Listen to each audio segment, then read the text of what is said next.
How convectional cyclone form. तो latent heat से इनका फॉर्मेशन होता है। इसके लिए जो कंडीशन होती है, लगभग 50 से 60 मीटर तक की गहराई तक महासागरीय तापमान 26.5 डिग्री सेल्सियस तक गर्म होना चाहिए, ताकि पर्याप्त मात्रा में लेटेंट हीट वहां पर उपलब्ध हो सके। वाटर वेपर ऊपर उठ करके जाएंगे।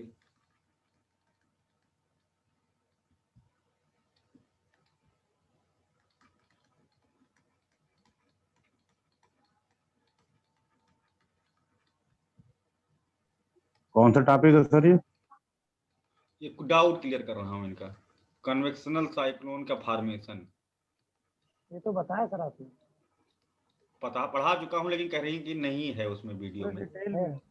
है सर, रिकॉर्डिंग में है। सर है, डिटेल तो है, वो मुझे समझ नहीं आया। चलो हम बता दे रहे, कोई दिक्कत नहीं। अच्छा, अब क्या है कि ये वाटर वेपर गर्म हो करके क्या है 26.5 degree Celsius temperature, surface temperature up to 50 to 60 metre depth होना चाहिए, ताकि उसे अप्रोप्रिएट क्वांटिटी में वाटर वेपर उपलब्ध हो सके। और अब ये पहुंच गया एटमॉस्फेयर में वाटर वेपर। अब क्या होगा कि वेदर कंडीशन काम होनी चाहिए, शांत मौसमी दशा होनी चाहिए। ठीक है, ठीक है। शांत मौसमी दशा का मतलब है कि हवा चलेगी तो ये वाटर वेपर यहाँ से उड़ करके कहीं अन्यत्र चले जाएंगे, बिखर जाएंगे, तो फिर आई का फॉर्मेशन नहीं हो पाएगा, चक्रवात की चक्षु का फॉर्मेशन नहीं हो पाएगा। लेकिन फिर क्या हुआ, मौसम कूल हुआ, मौसमी दशा हुई ठंडी। तो जब ठंडी मौसमी दशा हुई तो क्या हुआ कि कंडेंसेशन हो गया, जाहिर सी बात है संघनन होगा। जब संघनन होगा तो ये वाटर वेपर किस में कन्वर्ट हो जाएंगे, वाटर ड्रॉपलेट में कन्वर्ट होंगे, है ना। जब वाटर ड्रॉपलेट में कन्वर्ट होंगे वाटर वेपर, तो इनमें क्या थी, लेटेंट हीट। तो लेटेंट हीट कहाँ जाएगी, एटमॉस्फेयर में छूट जाएगी, release latent heat in atmosphere. और यहाँ पर लो प्रेशर की एक खड़ी बेल्ट बन जाएगी, लो प्रेशर की एक खड़ी बेल्ट यहाँ पर बन जाएगी, जहां पर हवा तेजी से नीचे से ऊपर को उठ रही है। अब क्या है, जब यहाँ लो प्रेशर हो गया तो हवा सर्कुलेट करके इधर को आएगी, अन्य जगहों से, अन्यत्र जगहों से हाई प्रेशर होगा। हाई प्रेशर वाली बेल्ट, जहाँ लैंड मासेस है उधर हाई प्रेशर कंपेरेटिवली होगा ही, है ना। बाकी इसके ऊपर का जो एरिया है 30 टू 35 डिग्री लेटीट्यूड, वहां पर हाई प्रेशर ऑलरेडी एग्जिस्ट करता है, वहां से हवाएं चलेंगी। हवाएं आ रही हैं, ऑलरेडी हवा आ रही है। हवा कौन सी आ रही है, नॉर्थ ईस्टर्ली ट्रेड विंड आ रही है नॉर्दर्न हेमिस्फीयर में, और साउथ ईस्टर्ली ट्रेड विंड आ रही है सदर्न हेमिस्फीयर में। उत्तर पूर्वी सनातनी पवन आ रही है, हाई प्रेशर से लो प्रेशर। अब वो घूम जाएगी, इस लो प्रेशर की तरफ घूमे भागेगी हवा, धावा मारेगी। कलर चेंज कर देता हूं।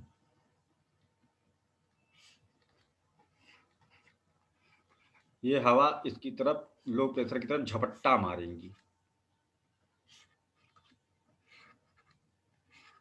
जब झपट्टा मारेंगी तो कोरियालिस फोर्स अपना काम करने लगेगा। कोरियालिस फोर्स एक डिफ्लेक्टिव फोर्स है जो कि नॉर्दर्न हेमिस्फीयर पृथ्वी के घूमने के कारण इनर्शिया पैदा होता है, जड़त्व से। अर्थ घूमती है anti clockwise, then the Coriolis force tend to deflect any moving object clockwise direction in the northern hemisphere and anti-clockwise direction in the southern hemisphere, है ना। यह उत्तरी गोलार्ध में किसी भी गतिमान वस्तु को घड़ी की दिशा में घुमाने का प्रयत्न करता है, और दक्षिणी गोलार्ध में घड़ी की विपरीत दिशा में घुमाने का प्रयत्न करता है।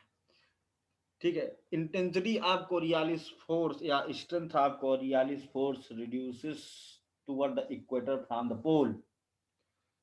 ध्रुवों से विषुवत रेखा की ओर जाने पर कोरियालिस बल की क्षमता में कमी आती जाती है। It is maximum over the polar region and negligible near the equator.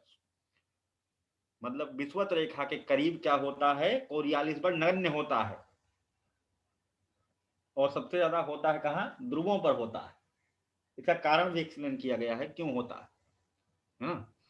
तो उस लेक्चर को देखेंगे तो उसमें मिल जाएगा, अभी बाद डिटेल में जाएंगे तो पूरे आज का टॉपिक खराब हो जाएगा। कुल मिलाकर के कोरियालिस फोर्स पता होना चाहिए, और इसी कारण से जो कन्वेक्शनल साइक्लोन है कम से कम 10 डिग्री, इनको कम से कम तो इक्वेटर से 5 डिग्री तो दूरी होनी ही चाहिए। जनरली 10 डिग्री से ऊपर फॉर्मेशन होते हैं, ठीक है। 10 डिग्री से 30 डिग्री के बीच में ये कन्वेक्शनल या संवहनीय चक्रवात बनते हैं, और केवल पानी बनते हैं क्योंकि इसको लैटेंट हीट इसका इंजन है। Driver force of the convectional cyclone is latent heat released by the water vapour, so appropriate source of the latent heat is the ocean, so these cyclones are unable to form over the continental region। महाद्वीपीय क्षेत्रों में यह चक्रवातों का उद्भव संभव नहीं होता है, और इन्हें विषुवत रेखा से कम 5 डिग्री की आवश्यकता होनी चाहिए ताकि वो डिफ्लेक्टिव फोर्स घुमाने का काम करे। अब मान लो कि ये नादन हेमिस्फेयर है, उत्तरी गोलार्ध का चित्रण किया गया है यहाँ पर, तो नादन हेमिस्फेयर है, तो नादन हेमिस्फेयर में Coriolis force tend to deflect any moving object into clockwise direction. तो इन सभी को क्लॉकवाइज घुमा दो। अगर इन सभी को क्लॉकवाइज घुमाओगे तो ऐसे घूम जाएंगे,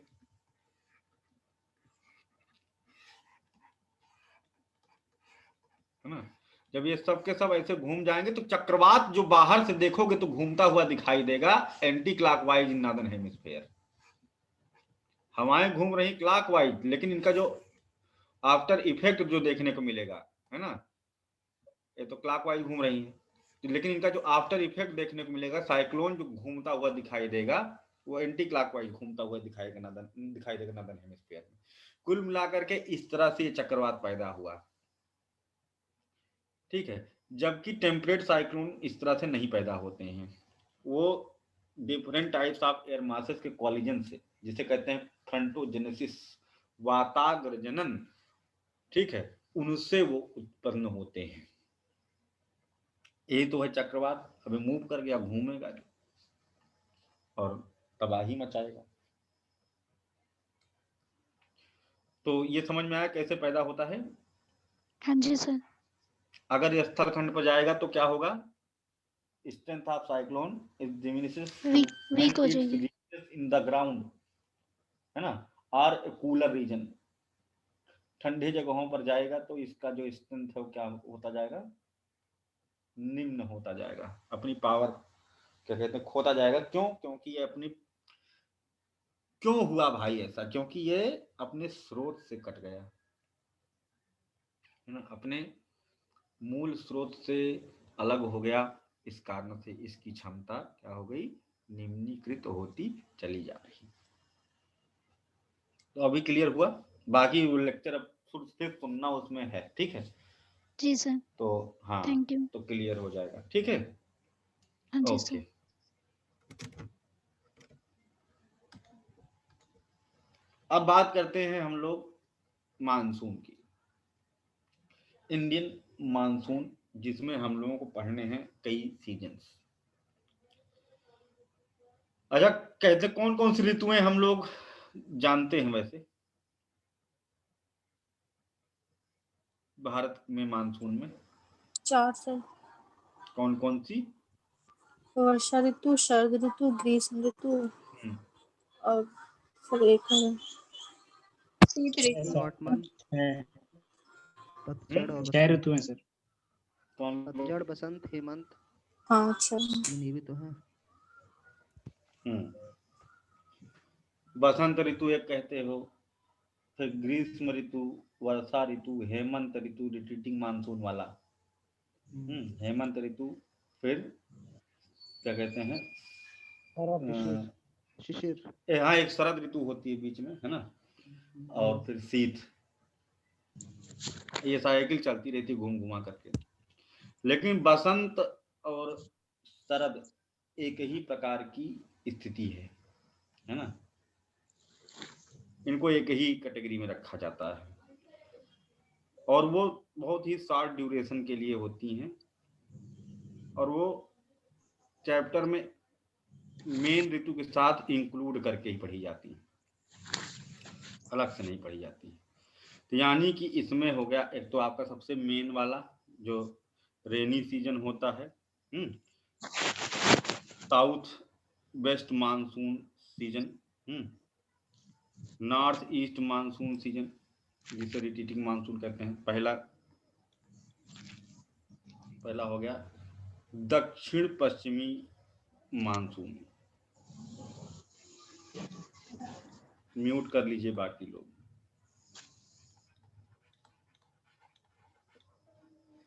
दक्षिण पश्चिमी मानसून जिसे वर्षा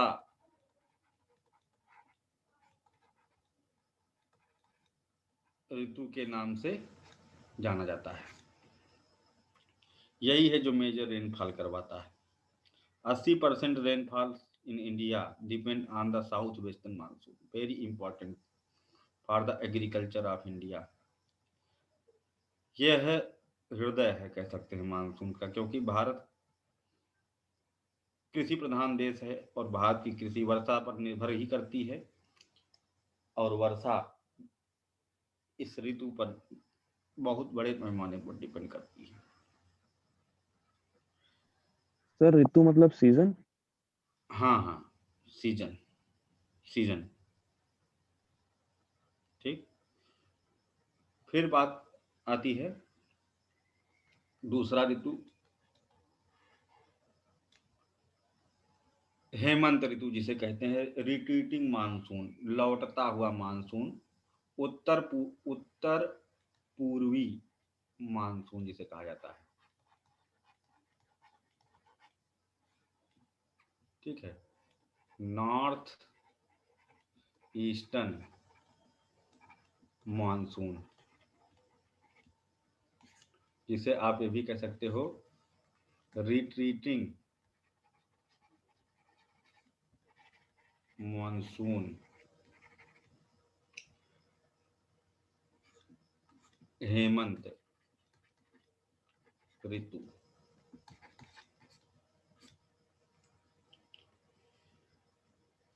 ये हो गया। तीसरा आपको इसमें पढ़ना है समर सीजन, ग्रीष्म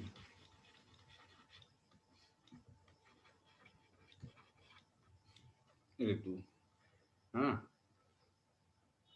और विंटर सीजन।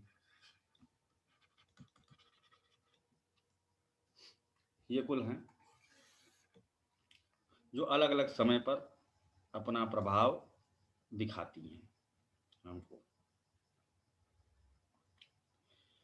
ITC जेट वगैरह तो अगर जानते होगे तो ज्यादा दिक्कत नहीं होगी, है ना? जानते हो कि नहीं जानते हो इंटरट्रॉपिकल कन्वर्जेंस जोन क्या होता है? इस जगहों पर सबसे ज्यादा रोल उसका है। अगर नहीं जानते हैं तो दिक्कत की बात है। अगर नहीं जानते हैं तो मैं फिर से बताऊं। जानते हो भाई? जानते हैं सर। जानते हैं सर। पता है। ठीक है, सबको पता होगा। ठीक है भाई, जहां पर दोनों तरफ से आने वाली हवाएं आपस में टकराती हैं, ITC Z intertropical convergence zone बनता है।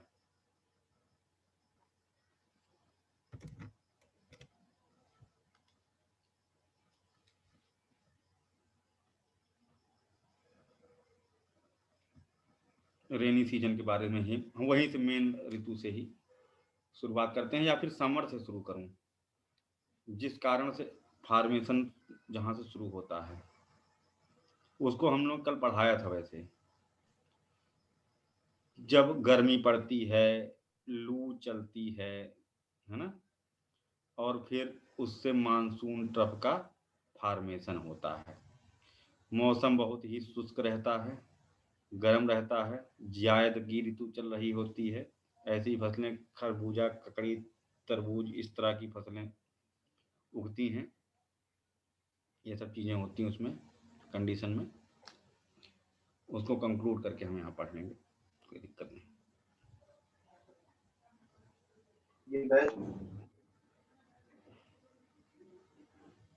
2 स्लाइड बना लेंगे, कोई दिक्कत नहीं।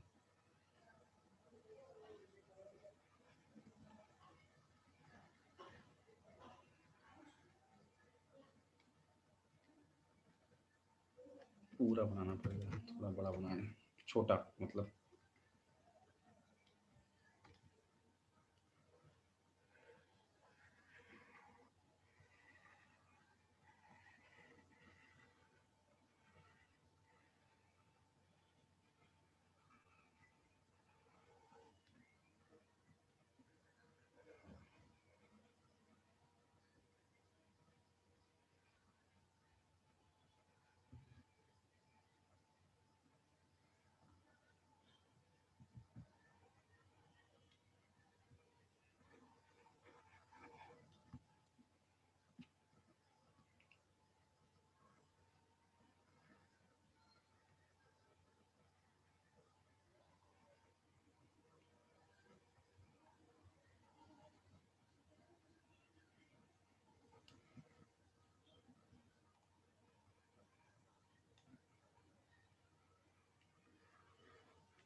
ट्रॉपिकल मानसून होता है भारत का, उष्णकटिबंधीय मानसून।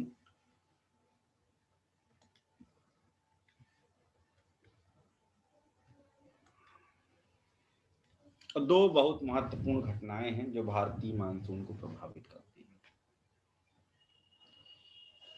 जो 2 मौसम में होती है। एक है आपका, ये प्री में भी पूछा गया है, प्री में भी यह पूछा गया है।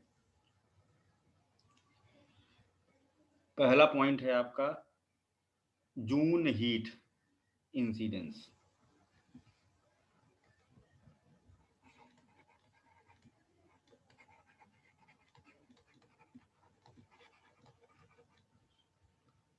जिसे हिंदी में ज्येष्ठ उष्मन प्रभाव भी कह सकते हो।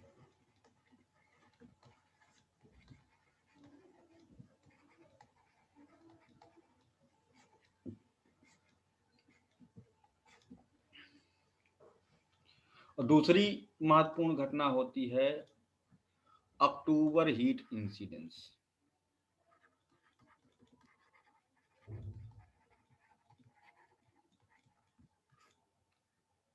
ये क्या है?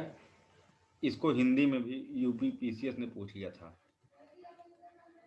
कार्तिक उष्मन प्रभाव, प्री में भी होगी।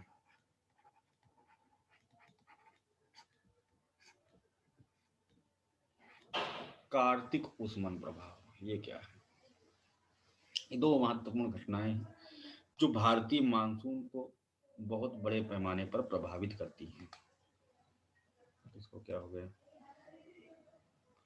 अच्छा, भानु प्रभा को कुछ दिखाई नहीं दे रहा है, कह रही है कि सर कुछ लिख रहे हैं क्या?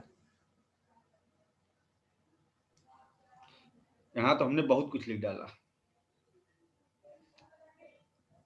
तो रेड कलर बेचारी दिखाई नहीं देता। गुलाबी ले लें? ये सर कोई डार्क कलर ले लीजिए प्लीज। मतलब डार्क नहीं होता है रेड कलर? सर ये रेड नहीं है ना।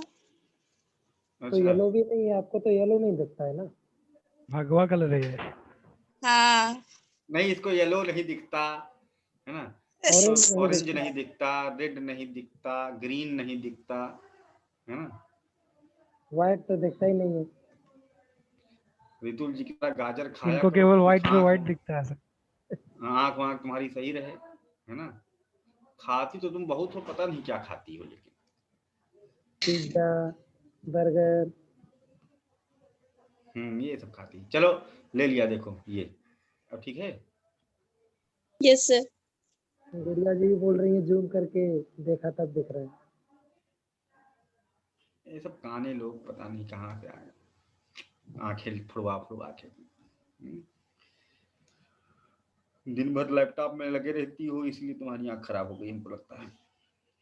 अब क्या है भाई, ये घटनाएं हैं क्या, इनको समझा जाए। तो पहले हम लोग देखते हैं कि ज्येष्ठ उष्मन प्रभाव क्या है ना। और इसको जानने से पहले हम हल्का सा एक दूसरी स्लाइड में बना लेते हैं एक नॉर्मल कंडीशन जो पूरी दुनिया पे लागू होती है लेकिन भारत पे लागू नहीं होती है ना, उसको हम यहाँ पर बना लेते हैं।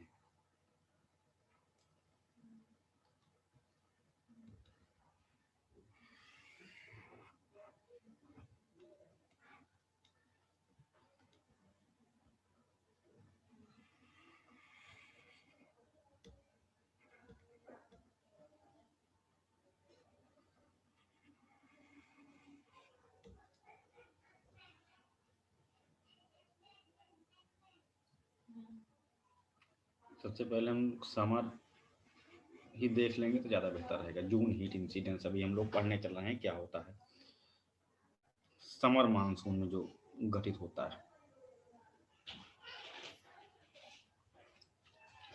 ये हो गया आपका 5 degree northern and 5 degree southern latitude. सूर्य की किरणें यहाँ पर वर्ष भर पड़ती हैं सीधा, है ना। तो इस कारण से यहाँ पर क्या होता है, परमानेंट लो प्रेशर एग्जिस्ट करता है, परमानेंट लो प्रेशर एग्जिस्ट करता है। और वहीं पर ये है आपका 30 डिग्री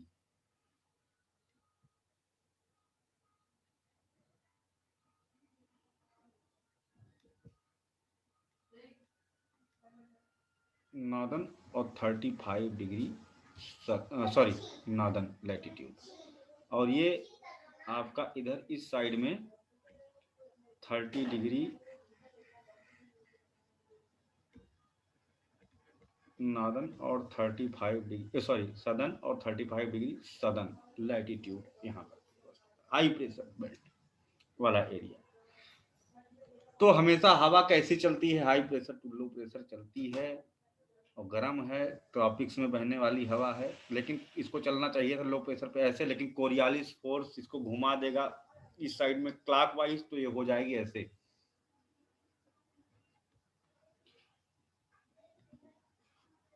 क्लॉकवाइज जो घुमा दी जाएगी डायरेक्शन से, तो इधर को चल रही है।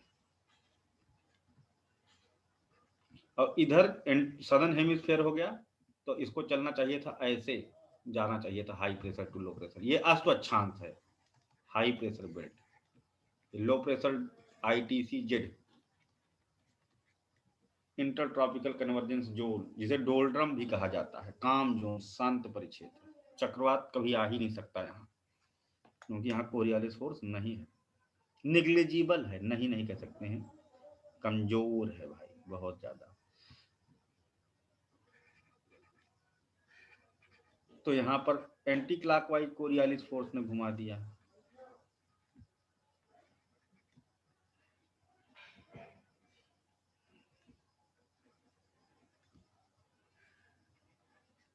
ऐसे अब दोनों यहाँ पर आकर के आपस में टकराती हैं।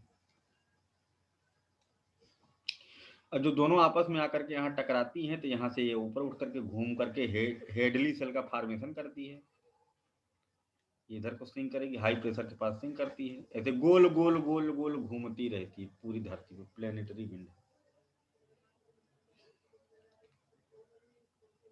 और यहाँ से हवा जो ऊपर उठती है कंडेंसेशन होता है, ऊपर उठने पर टेम्परेचर कम होता है तो भारी वर्षा यहाँ पर होती है। और ये जगह जो होती है यहाँ पर खूब पेड़ पौधे पाए जाते हैं, रिच बायोडाइवर्सिटी पाई जाती है, मोटे मोटे पेड़ पाए जाते हैं, सदाबहार वन पाए जाते हैं, पॉपुलेशन डेंसिटी भी अच्छी पाई जाती है, खाने पीने कोई कमी नहीं है, तो फिर लोग भी यहाँ बड़े पैमाने पर रहेंगे। तो ये होती है एक नॉर्मल सी कंडीशन जो पूरी दुनिया में है, लेकिन भारत में अलग की कहानी बनती है क्योंकि हम लोग विशेष हैं। और ऐसा भारत की विशेष भौगोलिक दशा के कारण होता है। विशेष भौगोलिक दशा देखो, इसका नॉर्दर्न पार्ट पूरी तरह से लैंड से घिरा हुआ है और सदर्न पार्ट पूरी तरह से महासागर से, यानी कि एक तरह से देखा जाए तो लैंड सी डिफरेंशियल बहुत है, ज्यादा है, लैंड सी डिफरेंशियल बहुत ज्यादा है। और हम लोग जानते हैं कि गर्मी जब होगी तो स्थल खंड बहुत गर्म हो जाएंगे, तो वो क्या करेंगे, महासागर की तरफ से हवाओं को खींचेंगे ना, जी सर। क्योंकि तुलनात्मक रूप से महासागर क्या होंगे, ठंडे होंगे, क्योंकि स्थल खंड बहुत तेजी से गर्म हो जाएंगे। ठीक है, excessive warming of land masses in comparison to the ocean lead the low pressure over the continental region which act as pull factor for the monsoon, monsoon को खींचेगा अपनी तरफ। यह लेकिन हल्की सी बात है, यहाँ पर मैं इसको भी बनाऊंगा नहीं। ठीक है, ये एक हल्का सा फिनोमेना यहाँ पर अभी हम लोगों ने देखा, ऐसा होता है एक छोटे लेवल पर देखा जाए तो ऐसा समर सीजन में कुछ ऐसा होता है जिससे कि मानसून आता है, कुछ ऐसा होता है गर्मी का मौसम जब खत्म हो रहा होता है तो जिससे कि रेनी सीजन पैदा होता है। यानी कि सबसे पहले हम लोगों को यही पढ़ना चाहिए कि जो पहला वाला फैक्टर हमने लिखा हुआ है, ये इसका फॉर्मेशन कैसे हुआ और कब हुआ और इसके कारण क्या हुआ। ठीक, आते हैं देखते हैं, इधर ही अभी पॉइंट्स नोट करते हैं। ये तो क्लियर हो गया ना, अभी यहाँ कुछ इसको ऐसे बना रहने देते हैं।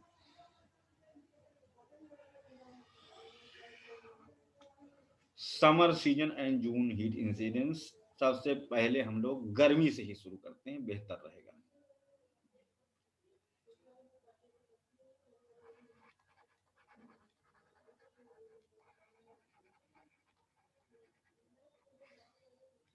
समर सीजन एंड टॉपिक है पहला जून heat incidence.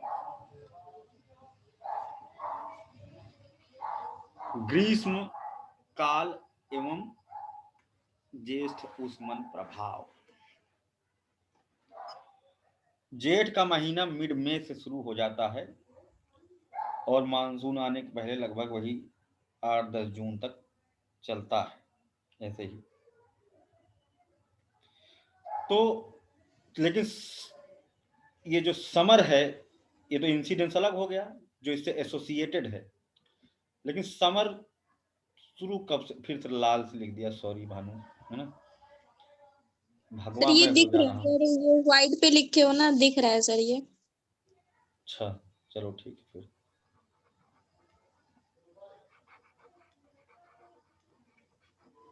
March to June चलता है ये, और इसका फीचर क्या है, यहाँ पर टेम्परेचर बहुत ज्यादा होता है, एयर ड्राई होती है, ड्राई एयर, दूसरी खासियत ड्राई एयर यानी शुष्क हवा। शुष्क हवा मतलब इसका कि हवा में क्या नहीं है, नमी, है ना। दूसरी बात high temperature,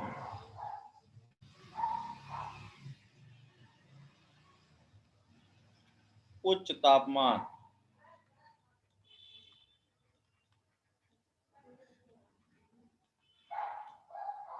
circulation of local winds, है ना, स्थानीय पवनों का प्रचालन,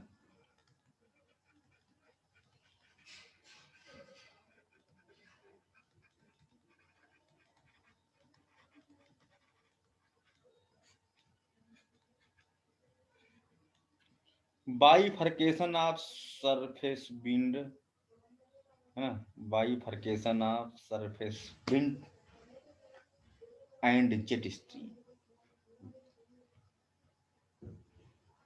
सरफेस विंड यानी सतही पवनों तथा जेट प्रवाह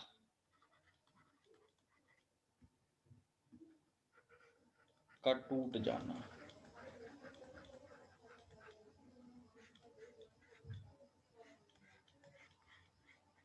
जेट प्रवाह क्या होता है भाई? बहुत सारे लोगों ने वर्ड ज्योग्राफी पढ़ी है, कोई हमसे ये नहीं कह सकता रिकॉर्डिंग में सबकी सूरत होगी, है ना? सब पढ़े हो, क्योंकि मैं ऐसे तो पढ़ाता नहीं था कि मैं अकेले बैठ के बोलता था। अपर एयर सर्कुलेशन सर। यस हाँ सर। अरे बाकी लोग बोल रहे तुम अपना वाले चुप रहो भी, तो छोटे छोटे क्वेश्चन पूछे तो तुम लोग चुप रहोगे, ठीक है? क्योंकि तुमसे वही पूछेंगे जो नहीं बता पाओगे। जी सर। अभी एक्सप्लेन करने को कहेंगे तुमको, ये क्या परेशान हो? तो क्या होता है भाई? सगुप्ता तुम्हें पता है क्या? तुम लेकिन क्लास नहीं करी थी, शायद की थी? नहीं सर की थी। मैंने भी नहीं की क्लास, लेकिन मैं कोशिश करूंगी। जो पश्चिम से पूरब की दिशा में जो हवा चलती है तेज गति से, उनकी जो ऊंचाई होती है। नहीं, ये देखो नीचे वाली जो आ रही है बहुत सिंपल सा है। नीचे वाली जो आ रही है यह सरफेस विंड, सतही पवन, और जो ऊपर वाली जा रही है इसे कहते हैं जेट धारा, ये कहलाती है जेट प्रवाह।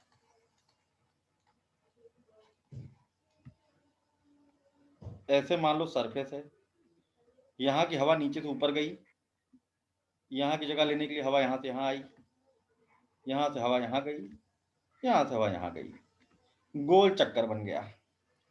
तो जो नीचे चल रही है ये दोनों वर्टिकल विंड हैं, जो पैरेलल एंड अपोजिट डायरेक्शन में चल रही है सारी हवाएं।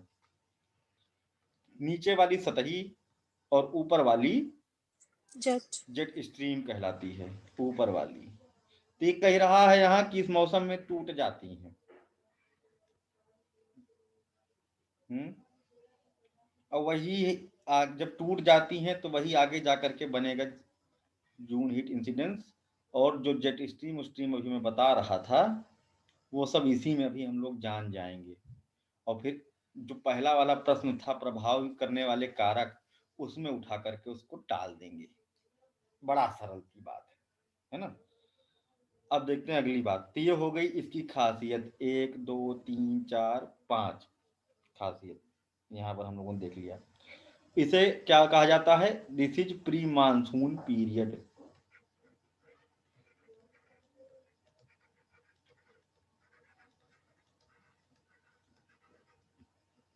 ठीक है, पीरियड।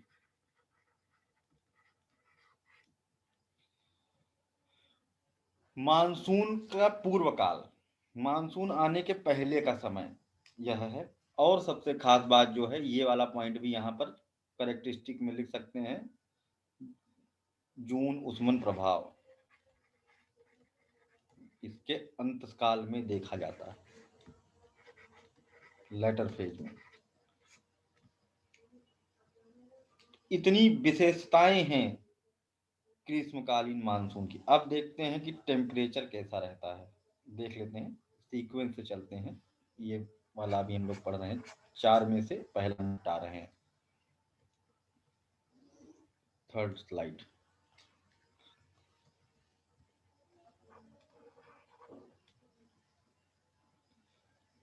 क्योंकि सूर्य की स्थिति नॉर्दर्न हेमिस्फेयर में है कि सदर्न हेमिस्फेयर में है?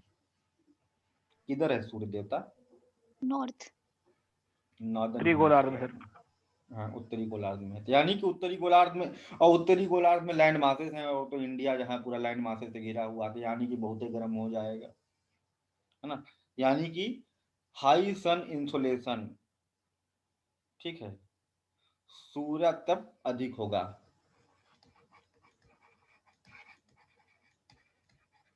सूर्य तप मतलब इंसोलेशन पर यूनिट एरिया में जो सोलर रेडिएशन रिसीव कर रहे हैं वो है ज्यादा। सर दक्षिण पश्चिम मानसून में लिखना है ना इसको, हेडिंग बना के? नहीं, क्यों दक्षिण पश्चिमी क्यों लिखेंगे? अभी तो हम प्री मानसून, उसके पहले का पढ़ रहे हैं, जिससे अच्छा कि वो पैदा होता है, जिससे कि वो पैदा होता है, वो हम लोग पढ़ रहे हैं अभी। फिर इसको पढ़ लेंगे, जान जाएंगे, तभी तो आगे जानेंगे। पहले पापक पढ़ेंगे, फिर बेटे पढ़ेंगे, है ना। Okay sir sir. इसका main heading pre monsoon period हो गया, उसके नहीं, अंतर्गत इसका मेन हेडिंग मैं यहाँ डाला हूँ, जून है ही ना। अच्छा, इसी के साथ साथ चल रहा है, ठीक है। समर सीजन, जी ग्रीष्म सर। ऋतु डाल लो हेडिंग, ठीक। यही हेडिंग थी लाल रंग की। सर ये थर्ड पॉइंट क्या लिखा था ये इस वाली स्लाइड में, स्थानीय सरफेस विंड, आगे क्या उसमें? Circulation of local wind, okay ठीक है। Circulation of local wind.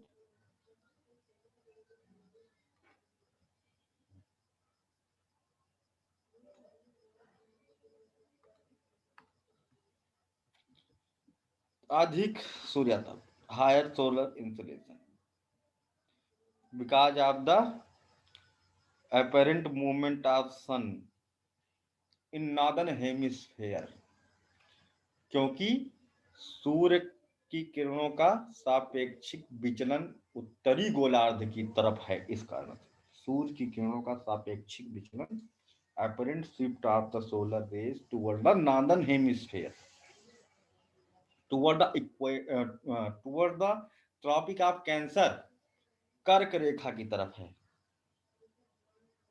ठीक।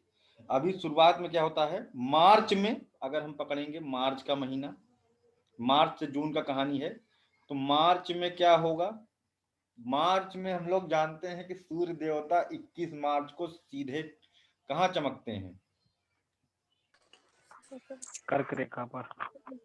नहीं, विषुवत पर। कहाँ कर्क रेखा पर चमक जाएंगे इक्वेटर। शिवेंद्र? इक्वेटर पे। इक्वेटर पे। विषुवत पे सर, विषुवत पे सर, सॉरी सर। यहीं से पेन फेंक के मारूंगा। Sorry sir. 22 मार्च।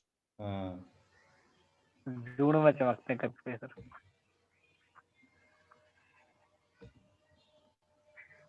21 मार्च है ना, को सूर्य देवता की सीधी किरणें पड़ रही होती हैं इक्वेटर पर। तो यानी कि अब मार्च, बसंत ऋतु आ गई है ना। बसंत ऋतु से अब ऊपर की तरफ सूर्य भाग रहा है इक्वेटर से। इसमें क्या है, विषुवत रेखा से कर्क रेखा की तरफ सूर्य की किरणों का विचलन हो रहा है।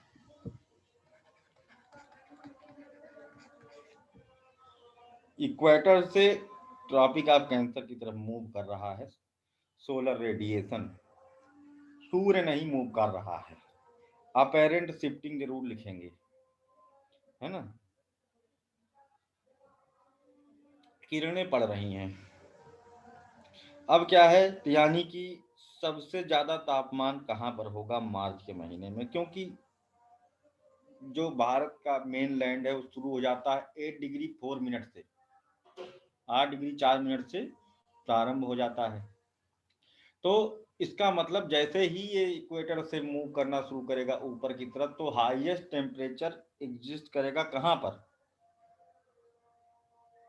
Southern part of India, Tamil Nadu, Kerala ना, महाराष्ट्र, कर्नाटका, इन सब जगहों पर अधिक तापमान होगा मार्च के महीने में। यानी कि दक्कन प्लेट्यू रीजन में, दक्कन के पठारी क्षेत्र में मार्च के महीने में सर्वाधिक तापमान होगा दक्षिण भारत में, सदर्न पार्ट ऑफ इंडिया।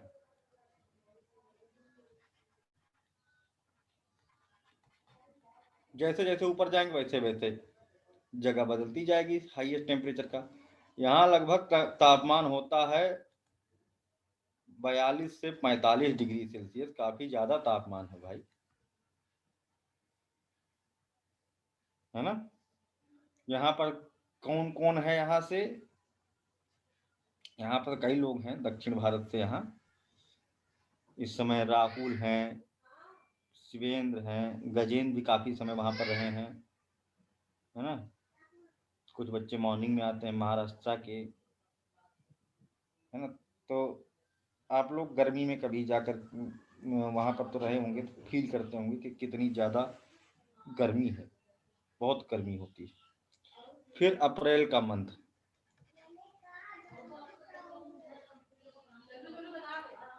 अप्रैल, अब हाईएस्ट टेम्परेचर आ जाएगा नर्मदा तापी घाटी के बीच, मध्य प्रदेश, छत्तीसगढ़, झारखंड, गुजरात, लेकिन गुजरात में कम क्योंकि कोस्ट से जुड़ा हुआ है, तो वहां पर मैरीटाइम इफेक्ट देखने को मिल जाता है। अब सर्वाधिक तापमान about 45 degree Celsius MP, Chhattisgarh, Jharkhand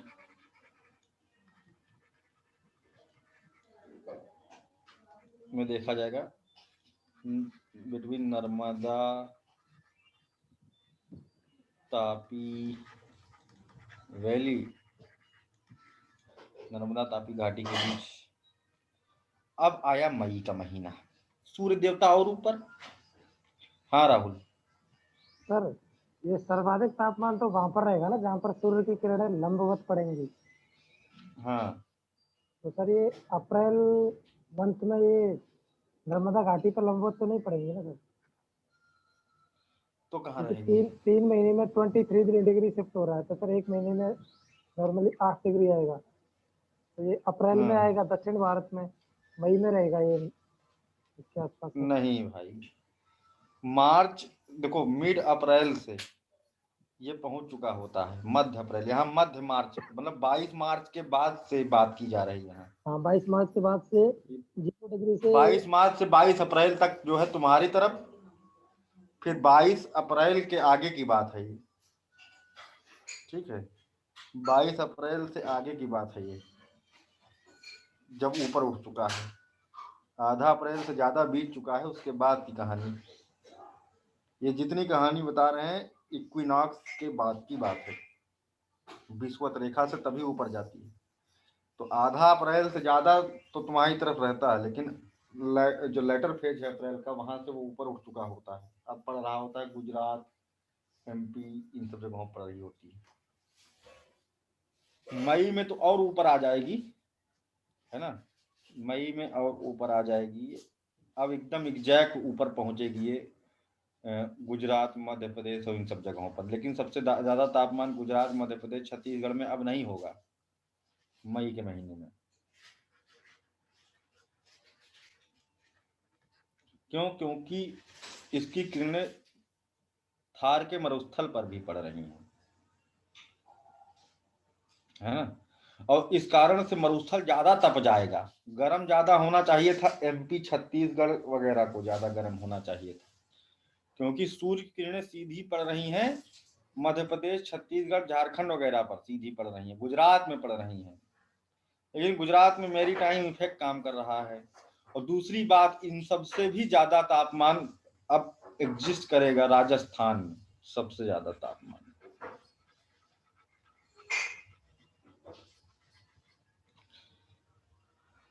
Rajasthan में तापमान सबसे ज्यादा हो जाएगा अब, लगभग 48 डिग्री सेल्सियस के करीब, कुछ जगहों पर रिकॉर्ड तोड़।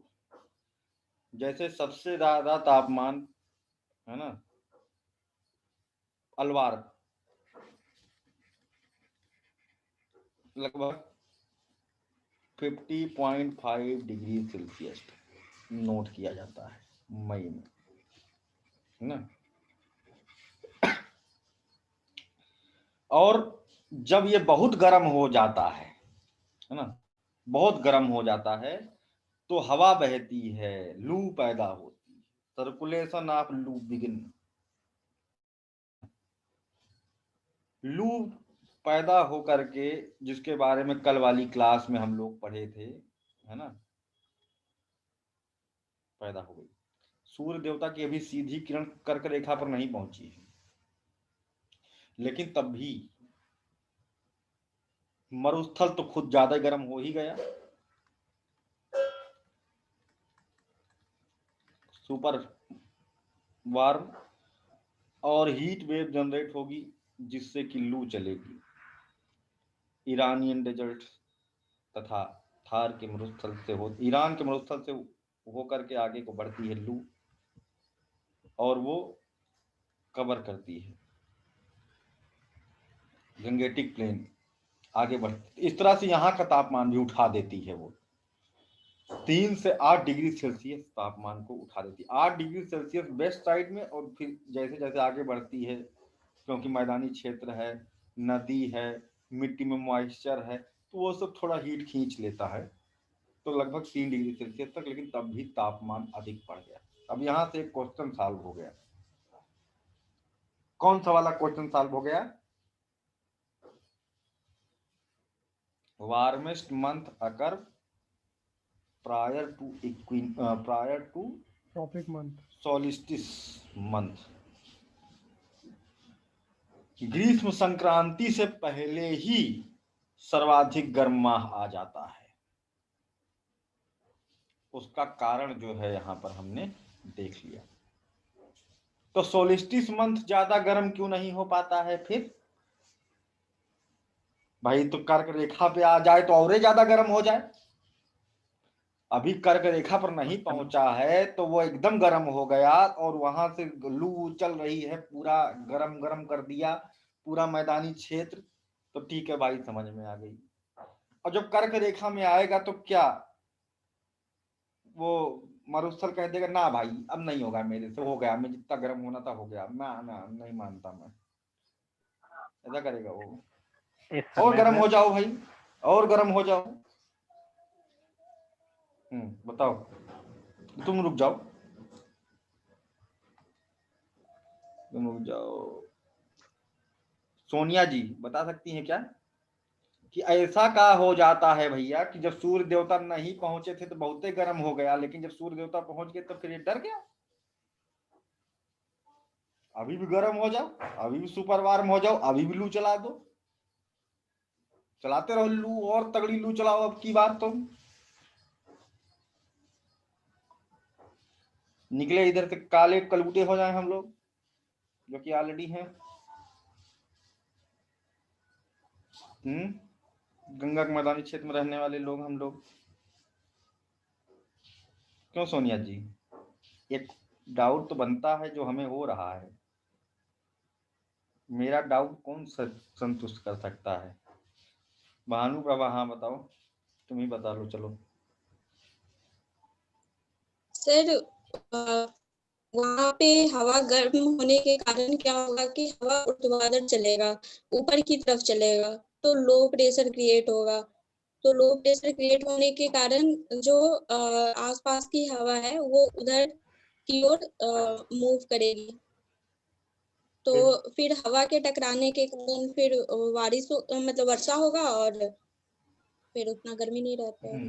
बड़ी जल्दी बारिश हवा टकरा जाने के कारण बारिश हो गई है। नहीं मजा आया। चलो भाई, और कौन कौन हैंड रेज किया है? हाँ अक्षिता, हाँ बोलो अक्षिता।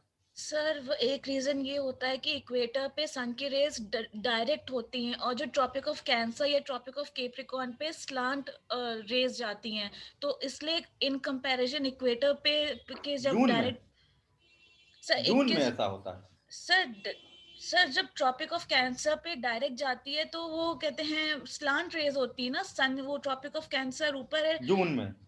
हाँ सर, जून में ऐसा होता है। अभी तो बताया कि जून में ऐसा नहीं होता है। 21 जून को डायरेक्टली ट्रॉपिक ऑफ कैंसर पर पड़ती है। हाँ सर, लेकिन वो तो सर तुम कह रही हो कि इक्वेटर पर स्लांट नहीं पड़ती, सीधे पड़ती है, सीधे पड़ती है। मार्च और 21 मार्च और 23 सितंबर को इक्वेटर पर सीधे पड़ती है और स्लांट पड़ती है, क्या कहते हैं उस पे, ट्रॉपिक ऑफ कैंसर पर। जून में तो भाई 21 जून को सीधे पड़ जा रही है कर्क रेखा पर। अब तो सीधे यहाँ पड़ रही है ना, तब तो डाउट तो गलत हो गया है। तो बात नहीं मजा आई हमको, फिर से नहीं मजा आई। और कौन बताएगा? राहुल है। कल जो बताया था वही रीजन होगा क्या? एक बार ट्राई करें। बताओ अच्छा जरा। सर जैसे आप बोल रहे हैं कि वो अभी तक कर्क रेखा में पहुंचा नहीं और ये ऑलरेडी गर्म हो चुका है, तो जब कर्क रेखा में पहुंचेगा तब ये क्यों मतलब गर्म और नहीं होता? क्योंकि सर ये अपनी क्षमता के अनुसार ऑलरेडी पहले से तो गर्म हो ही चुका है। अब कहता ना भैया मेरे से ना होगा, अपना रखे रहो, तो हमारा इसको हो जब गया। और ज्यादा हीट मिलती है ना सर, तो ये क्या पिघल करता है जाएगा। और गर्म ना होके ऑपोजिट प्रभाव डाल देता है और समुद्र से ठंडी हवाओं को खींच के वर्षा कर देता है। कल आप शायद ऐसा कुछ बताए थे। क्या मतलब? लास्ट वाली लाइन फिर से बोलो। मतलब ये गर्म हो चुका है ऑलरेडी, इसकी जितनी क्षमता थी, क्योंकि सूर्य की किरण जब इस पर क्षैतिज पड़ रही थी, क्योंकि हमको पता है ये मरुस्थल है, ये जल्दी गर्म होगा और जल्दी ही ठंडा भी होगा। तो क्या होता है कि जब सूर्य की किरणें जब तिरछी पड़ रही थी तभी से ये गर्म होना शुरू हो गया और अपने हाईएस्ट पॉइंट पर ऑलरेडी पहुंच चुका है। तो जब इस पर और ज्यादा हीट दी जाती है तो ये ऑपोजिट प्रभाव कर देता है और क्या करता है, समुद्र से ठंडी हवाओं को अपनी ओर खींच लेता है, जिससे कि वहां पर गड़बड़ वर्षा हो गया। सर चलो कोई बात नहीं। अभी अभी जो है सुबोध जी ने हैंड रेज किया है, जल्दी से बताइए, देखें कहाँ तक आप लोगों का दिमाग पहुंच रहा है। बताइए।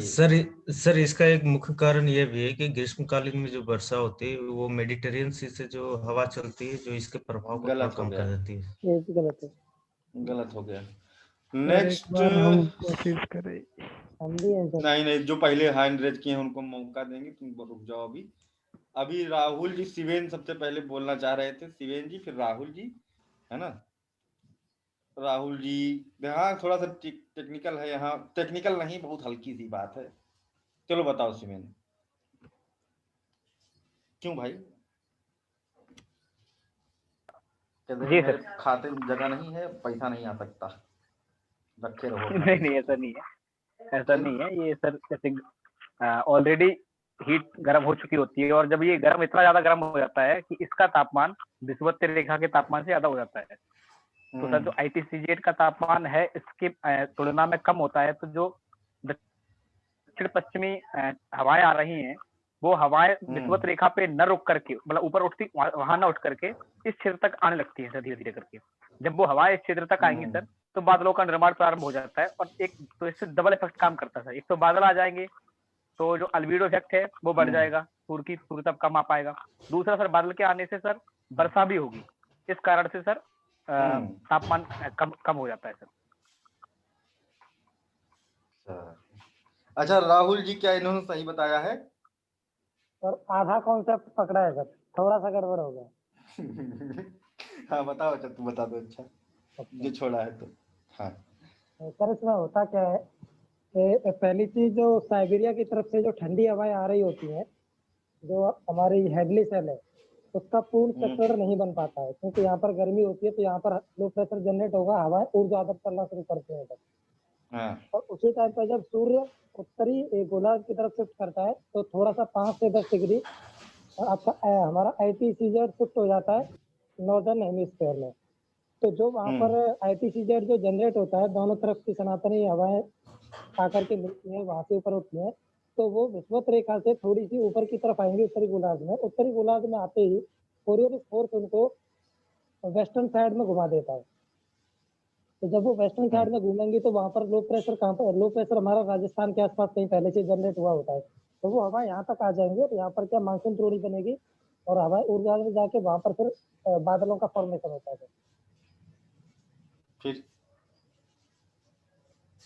फिर क्या होगा?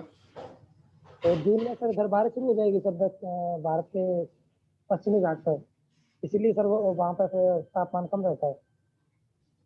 मतलब कहने का मतलब मानसून आ गया, बारिश होने लगी जून में, इस कारण गर्म नहीं हो पाया। कुल मिला के दोनों लोग की बात यही ना? Yes sir.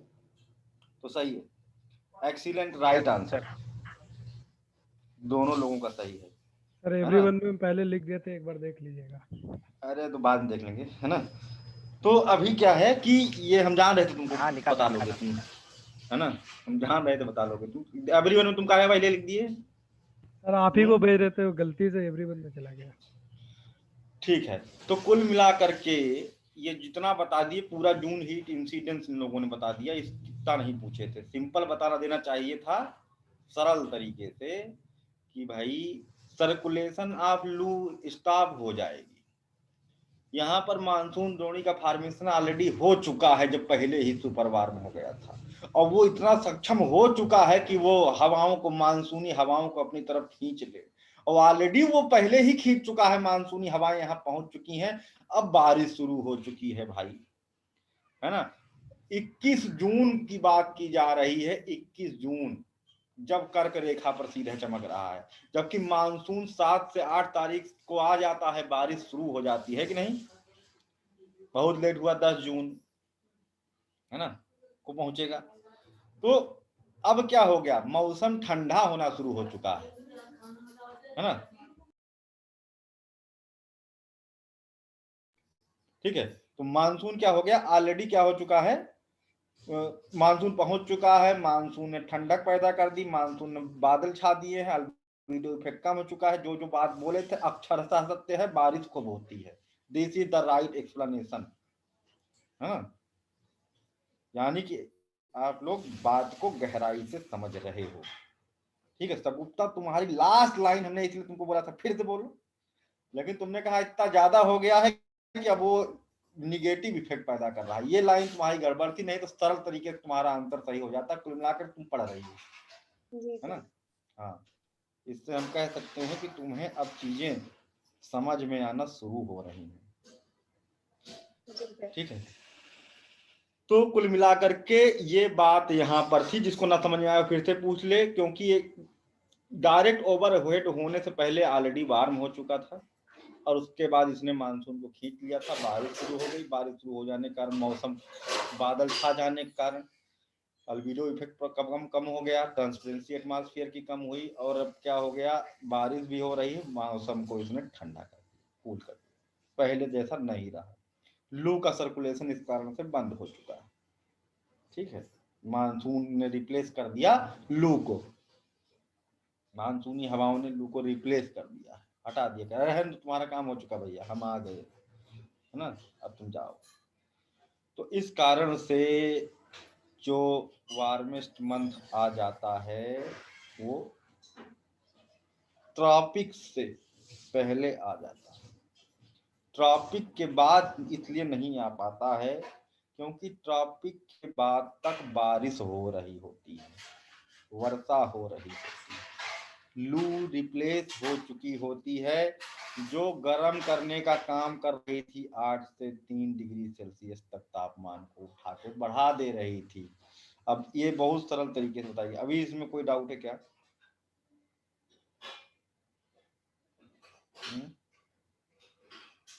कोई डाउट है क्या? कोई बात जो नहीं समझ में आ रही हो किसी को ऐसा? क्लियर है सर। ठीक है, ठीक है भाई।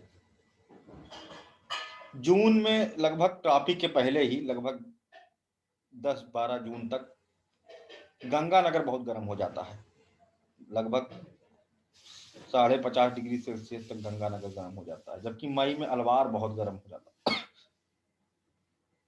ठीक है, लेकिन कोई फिक्स नहीं है कि गंगानगर ही होगा, सबसे गर्म अलवार। अलवार का कोई होगा यहाँ क्या? क्या यहाँ कोई बच्चा है अलवार का? नरवानी जी कहाँ से हो आप?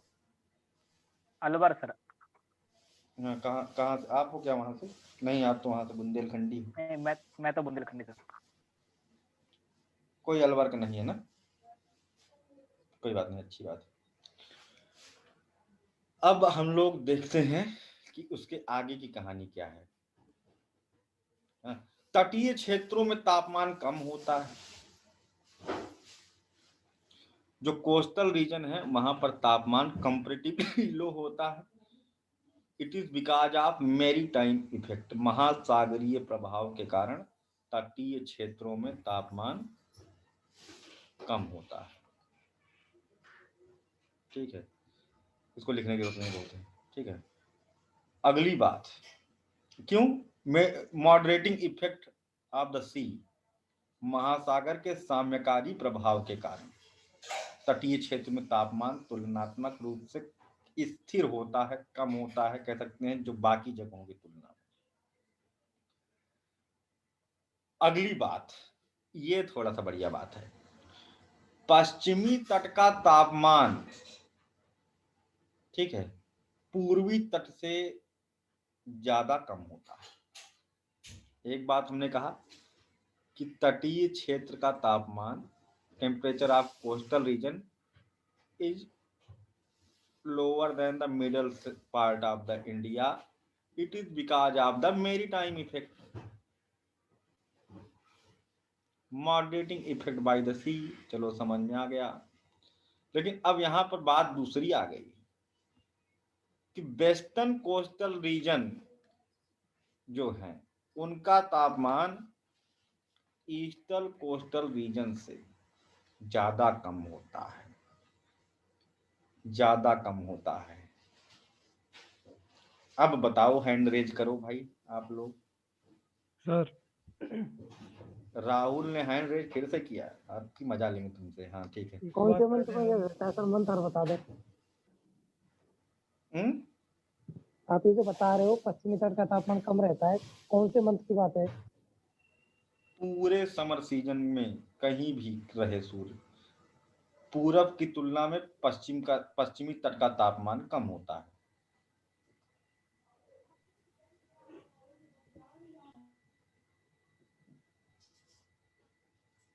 तीन लोगों ने हैंड रेज किया है।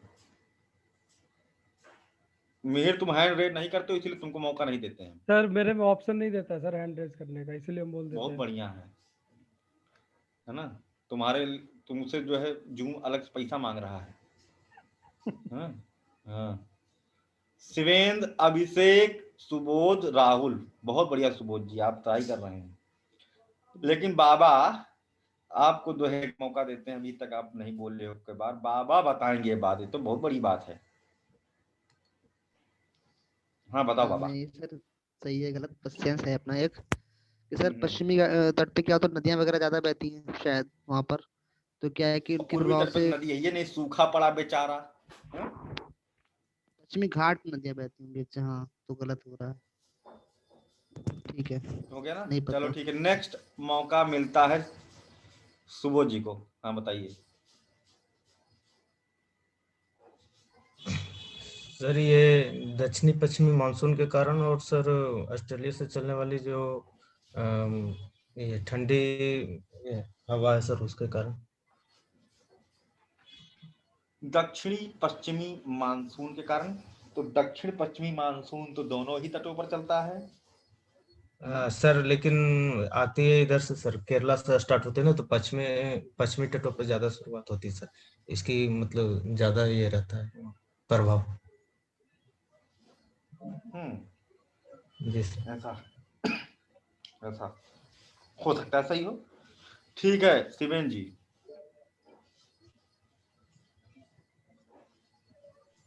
जी सर, उसका सर रीजन ये हो सकता है, जैसे ये तो आप बताए पूरा सीजन ही है मार्च से लेके जून तक।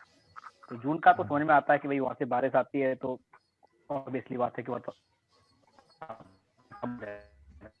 देखें सर, तो इसमें एक फैक्टर ये काम करता है कि पश्चिमी तट सतत रूप से है सर, गुजरात से लेके नीचे केरल तक सतत रूप से पश्चिमी तट बराबर चल रहा है, जबकि पूर्वी तट सतत रूप से नहीं है सर। बीच बीच में पहाड़ियां हैं और बीच बीच में स्पेस पड़ा हुआ है, नदियों ने कटाव कर दिया इस कारण सर। अभी जो महासागरीय प्रभाव वाली हवाएं चलेंगी सर, वो क्या होगी कि पश्चिमी तट से टकराएंगी और वापस आएंगी, टकराएंगी और वापस आएंगी, तो एक साम्यकारी प्रभाव वहां ज्यादा काम करेगा सर। कहाँ जाएंगी? अभी यहाँ क्या होगा सर? कहाँ जाएंगी? पश्चिमी कोस्ट से टकराएंगी तो कहाँ चली जाएंगी? वापस चली जाएंगी पश्चिमी घाट से सर, पश्चिमी घाट से जो पहाड़ी है वहां से। हाँ ठीक है, घाट से टकराएंगी तो कहाँ लौट जाएंगी? मतलब वापस समुद्र की तरफ आएंगी, तो सर एक इतनी सर तेज नहीं होती ना ये हवाएं, वापस आ जाती समंदर की तरफ। ये हवाएं इतनी तेज कहाँ होती हैं सर, या फिर रुक जाती हैं, मतलब वापस नहीं भी आएंगी तो वहीं रुक जाएंगी सर। कहने का मतलब ये है, क्योंकि ये हवा इतनी तेज नहीं होती कि मानसून मतलब आगे पश्चिमी घाट को क्रॉस करके मानसून आएगा। मानसून नहीं सर, मानसून की बात नहीं कर रहा हूँ सर मैं, मार्च के अप्रैल के महीने की बात कर रहा हूँ सर। ठीक है सर, जबकि पूर्वी तक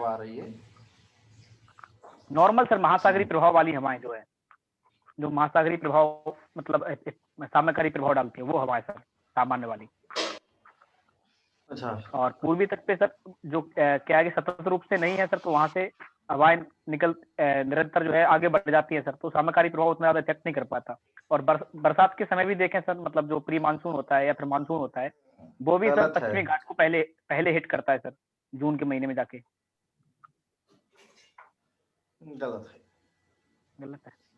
ओके भाई। सर अब एक बार राहुल, मैं ट्राई करूं। हाँ चलो बताओ।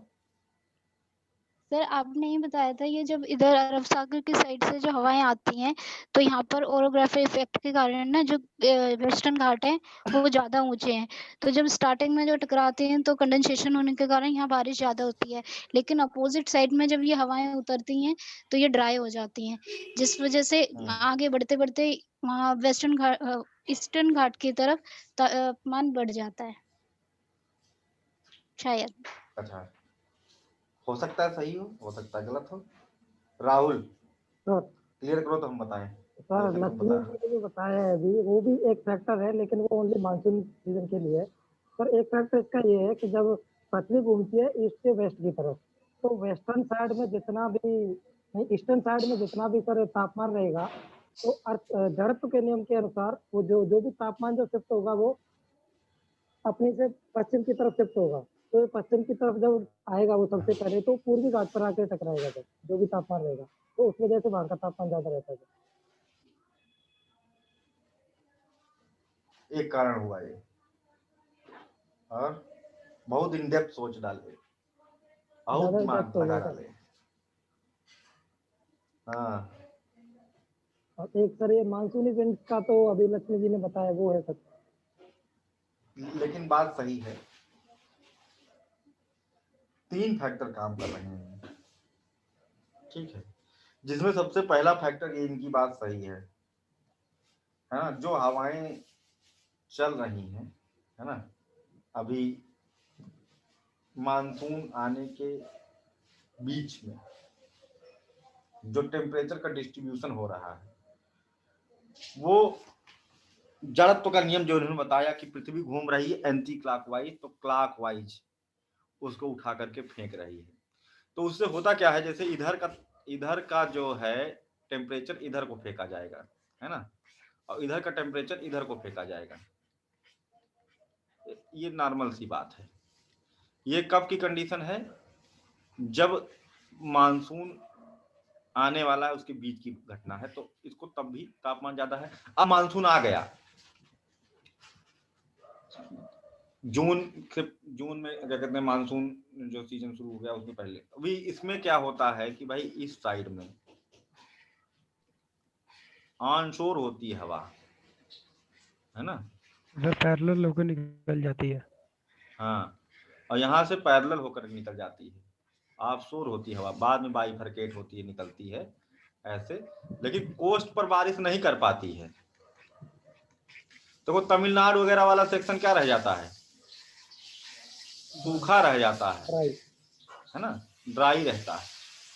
तीसरी बात, इसके भी पहले जब इक्विनॉक्स पीरियड था, तो हम लोग जानते हैं अप्रैल तक साइक्लोन आते रहते हैं। पछुआ पवन विक्षोभ का प्रभाव होता रहता है। पछुआ पवन वेस्टर्न डिस्टर्बेंस जो ठंडी में हुआ था, उसका इम्पैक्ट अभी भी अप्रैल तक देखने को मिलता है। फ्रीक्वेंसी साइक्लोन्स की कम हो जाती है, लेकिन कोई साइक्लोन जो छूट गए हैं वो मूव कर रहे हैं, वो धीरे धीरे धीरे धीरे धीरे अपना असर बहुत बड़े क्षेत्रफल में दिखाते हैं। तो इधर वाला जो पार्ट होता है ना, वो इस समय शिफ्ट हो चुके होते हैं लगभग इस कोस्टल रीजन की तरफ अप्रैल। तो इस कारण से गुजरात का जो तटीय क्षेत्र है अप्रैल में चक्रवाती आपदाओं से ग्रस्त खंभात की खाड़ी वाला पार्ट जो है देखने को मिलता है। तो तीसरा मतलब कि यानी वेस्टर्न डिस्टर्बेंस का आफ्टर इफेक्ट, हर प्रभाव का जो है एक दूसरा प्रभाव पैदा होता है ना। तो पछुआ पवन का जो आफ्टर इफेक्ट था वो यहाँ पर देखने को मिलता है। ये हम तब जान पाएंगे, विंटर वाला पढ़ेंगे तब जान पाएंगे, यानी थोड़ा सा मोटा मोटा बात है यहाँ, है ना। तो अभी तो समझ में आया, नहीं समझ में आया, आगे समझ में आ जाएगा। आया सर। नहीं आया सर।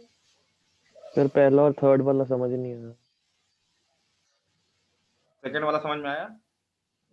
सेकंड आ गया। पहला बहुत सिंपल है ना। पहला सिंपल इसलिए है क्योंकि जो अर्थ है घूम रही है एंटी क्लॉकवाइज, तो इनर्शिया के लॉ के तहत जो हवा चलेगी, जो कन्वेक्शनल हीट होगी एयर में, वो शिफ्ट होगी क्लॉकवाइज। तो जो शिफ्टिंग होगी वो इधर से इधर होगी क्लॉकवाइज, देखा जाए ऐसे, है ना। तो वेस्ट कोस्ट से जो हीट ट्रांसफॉर्मेशन है वो इधर को होगा, लेकिन ईस्ट कोस्ट पर हीट ट्रांसफॉर्मेशन इधर को होगा। राहुल जी ने पहला आंसर बताया, बहुत इन डेप्थ बात, बहुत बढ़िया सोचा। ठीक है, ये क्लियर समझ में आई बात अभी कि नहीं? आगे फिर समझ में आ जाएगी अगर इस लेक्चर की में ये वाली बात दिमाग में याद रखना, है ना। तो जब बाद में जब पढ़ेंगे साउथ वेस्टर्न मानसून, तब आके आइडिया बनेगा इस चीज का, ये क्या था।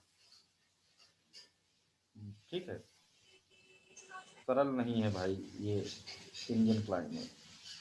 सर जून में मैक्सिमम टेम्परेचर जो होता है, अगर हम बात करें कि जून के महीने में, तो क्या जून के महीने में सर्वाधिक तापमान कहाँ होता है? तो वहां पर पंजाब और हरियाणा।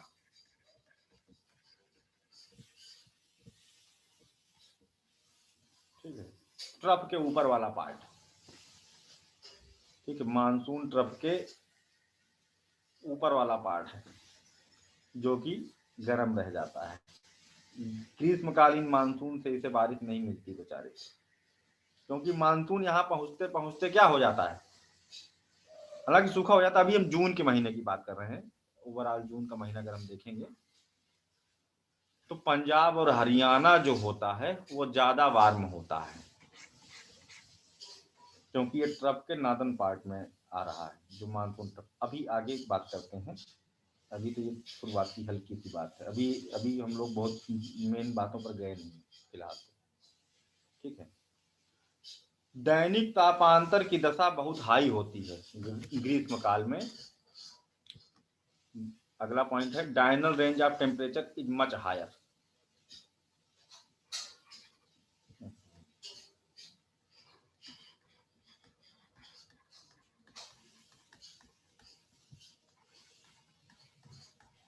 तो सर तीसरा फैक्टर नहीं बताया इसका। तीसरा फैक्टर बताया तो जो पछुआ पवन विक्षोभ से जो चक्रवात पैदा हुए थे, अप्रैल तक अपना प्रभाव दिखाते हैं खंभात की खाड़ी के आसपास, गुजरात के तटीय क्षेत्रों में, और फिर वो मर रहे होते हैं कहने का मतलब, लेकिन वो अपना प्रभाव वहां दिखा रहे होते हैं अप्रैल तक। फ्रीक्वेंसी कम हो चुकी होती है, इंटेंसिटी कम हो चुकी होती है, लेकिन तब भी सक्रिय होते हैं। तो तीसरा फैक्टर ये था। ये दैनिक तापमान सर कब ज्यादा होता है? इस पूरे समर काल में 18 डिग्री सेल्सियस के करीब, मतलब बहुत ज्यादा है भाई तापांतर, दिन और रात का तापमान। लेकिन टेम्परेचर डिफरेंशियल कोस्टल रीजन में नहीं होगा, इसको हम बार बार नहीं बताएंगे बात। तटीय क्षेत्रों को छोड़ करके बाकी जगहों पर तापांतर, दिन और रात के तापमान में बड़ा अंतर देखने को मिलता है कहने में। तो सबसे ज्यादा मरुस्थलीय क्षेत्र में देखने को मिलता है सबसे ज्यादा टेम्परेचर डिफरेंशियल। ठीक, और स्थानीय पौने चलती हैं, पौने पढ़ लेते हैं, बाकी मेन और टेक्निकल बातें जो हैं वो हम लोग कल पढ़ेंगे। स्थानीय पौने कौन कौन सी चलती हैं उनको हम लोग, कितना हो गया टाइम, स्थानीय पौने बची हुई कई सारी हैं, अलग अलग जगहों पर अलग अलग प्रभाव डालती हैं। कल ही हो पाएगा सर, कल ही हो पाएगा। अब नेक्स्ट टॉपिक है जो इसमें summer monsoon and local winds. ठीक है, ग्रीष्मकालीन बहुत इंपॉर्टेंट है, प्री में डायरेक्ट पूछा जाता है। और फिर एक क्वेश्चन बनता है कि significance of local winds in Indian monsoon. ठीक है, भारतीय मानसून में स्थानीय पवनों की क्या भूमिका है, विवेचना कीजिए। यहां से मेंस का क्वेश्चन उठाया गया। ठीक है, भारतीय मानसून में स्थानीय पवनों की क्या भूमिका है, ये मेंस का क्वेश्चन। और प्री के 50 क्वेश्चन निकलेंगे, एक दो नहीं। ठीक है, बहुत इंपॉर्टेंट चीजें हैं। देखो पूरी दुनिया में सबसे टिपिकल अगर कुछ है तो इंडिया का क्लाइमेट, और पूरे यूपीएससी के सिलेबस में कोई चीज सबसे ज्यादा टिपिकल है तो इंडिया का क्लाइमेट। अगर ये समझ में आ गया, सही तरीके से पढ़ाया जाए जो होता है, तो फिर मतलब कि बाकी यूपीएससी का सिलेबस कुछ है नहीं। दिमाग अगर इस पूरी बात को समझने में इतना बड़ा हो जाएगा कि बाकी सब बड़ा आसान सा लगेगा। मतलब जो जीएस के लेवल के सिलेबस की बात है उसकी हम बात कर रहे हैं, है ना। उसमें सबसे कठिन यही इंडियन क्लाइमेट, जीएस स्तर पर प्री मेंस। बाकी तो ऑप्शनल में तो बहुत भारी भारी थियरीज होती हैं। ग्रीष्मकालीन मानसून एवं स्थानीय पवनें, ये नेक्स्ट चैप्टर है। तब जाकर के भी समर मानसून नहीं कंप्लीट होगा। ठीक है, अभी मजा लीजिए 2 दिन गर्मी का, मजा लीजिए 2 दिन ठंडी में, है ना। लीजिए गर्मी का मजा ठंडी में। मिलते हैं नेक्स्ट एपिसोड में, है ना। और बताइए, रिकॉर्डिंग मैं आप कर देता हूँ। किसी कोई डाउट